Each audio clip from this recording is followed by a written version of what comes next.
I'm only getting Madden next year if I win these PlayStation cards. Oh yeah. We just gotta we just gotta find a good core. If we have a good core of people, then it doesn't really matter because everybody already knows how things go, you know.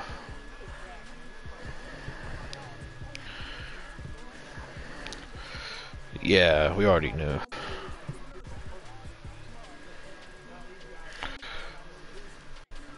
Yeah, exactly. Yep, sounds good. Yep.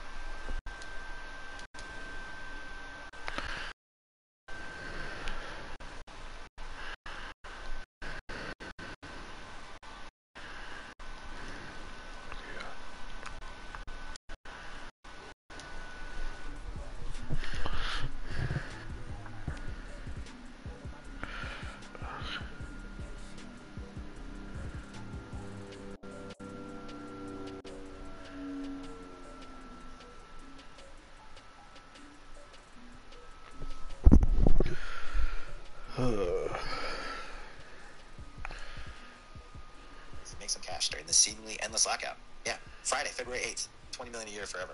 The law firm of Monroe and Valachunas. Let's go through some of the winners and losers.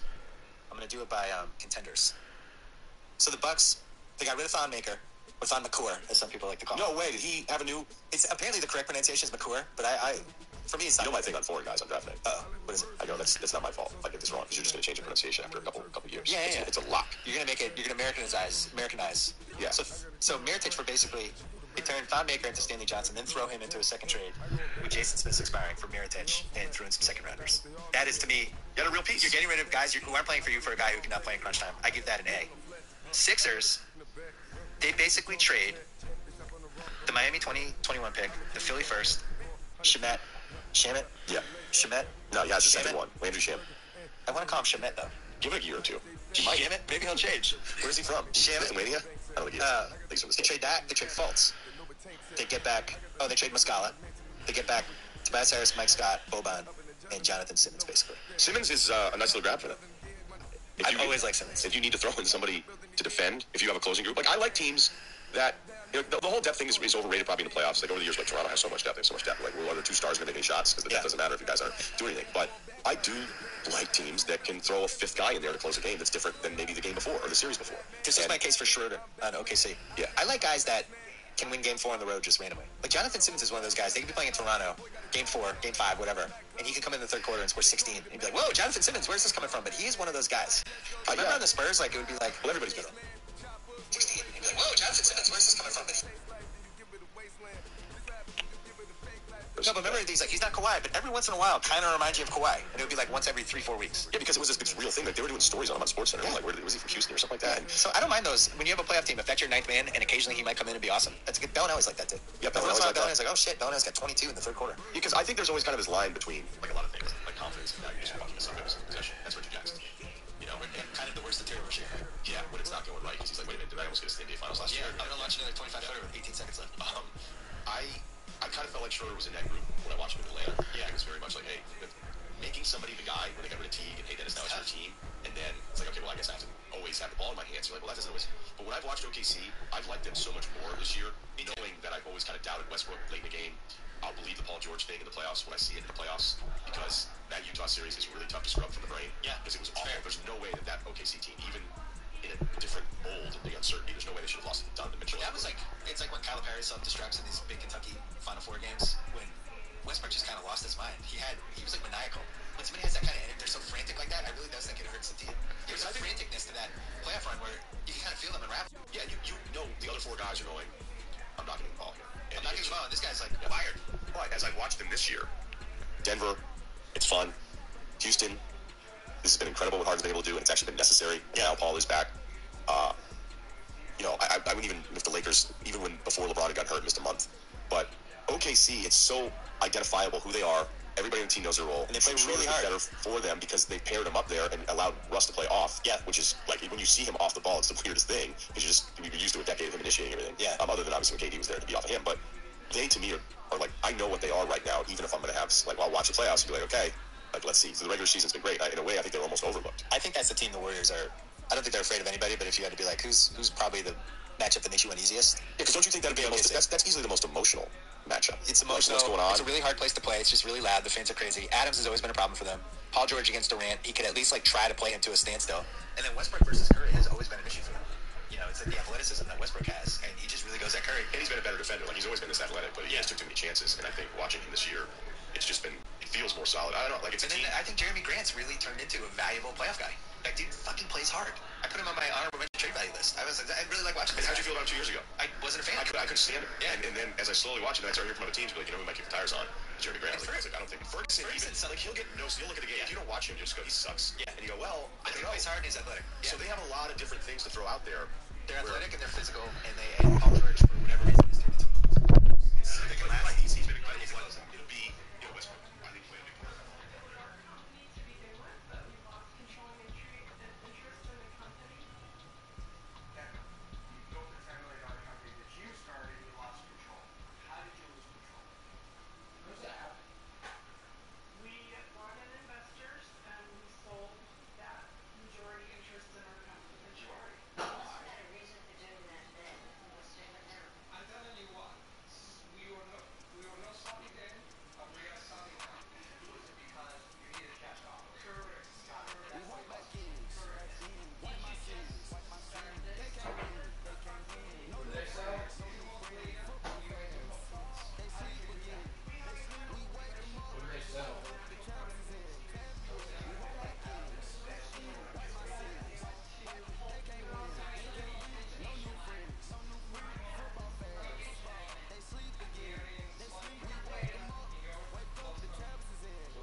Chicken Alfredo, undefeated, never lost.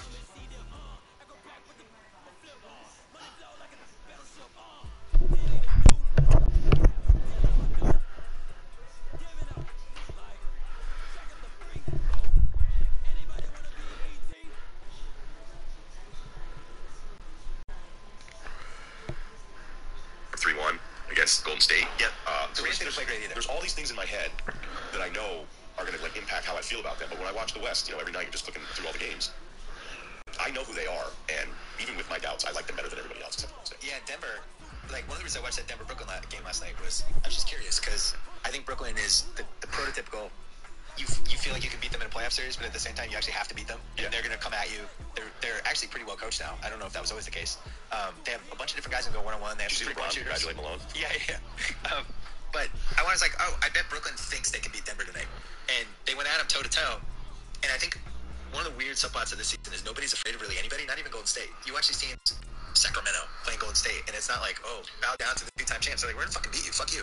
And it just there's a variance now between the threes and the fearlessness of the teams that I think is really fun night to night. I like it. Well, I think part of that non-fear of Golden State, though, is like you can see picking spots. Now, granted, that Spurs game is not a good example because Spurs were missing their guys. But as somebody that's never liked Cousins while also appreciating his talent, it's brutal now.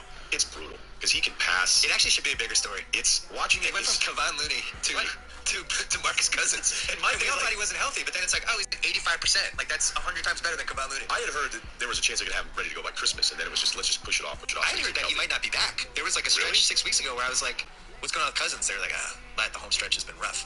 Oh, no kidding. Yeah, because all of a sudden he was playing. Yeah. I went to that first game against the Clippers, and you see like a pick and pop, and he pulls up and hits a three. And you're like, okay, that's a little different than Jordan Bell. Well, and also the big thing for me are the screens. And now he fouls on half of them, but he is. Yeah. Now, his screens are ridiculous. I watch almost all the games he's been back because I just want to. He's going to lose his shit again, by the way. Yeah, that part.